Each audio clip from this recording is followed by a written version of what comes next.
think we both kind of knew it was pretty special just when we both established that our faith was the most important thing to us, and eventually had our first date about a month later at Traders Point. We went to the downtown campus at 11 a.m. and the rest was history. We were engaged about 10 months later and married about 10 months after that.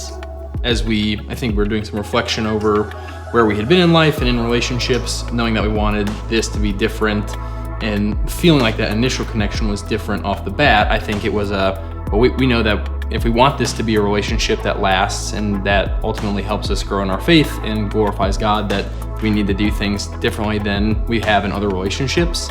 We wanted to build relationships with fellow believers and non-believers and bring them to Jesus, just anybody we could, in the light of talking about Jesus and what he's done for us and the hope that he provides. So I think making the switch from being in person, a part of the Midtown launch, to then experiencing church just online, to then getting plugged in as a volunteer online, to me I thought was a pretty seamless transition, just because there was people who were excited and thrilled about it, and I think a lot of people were just craving that community and that connection.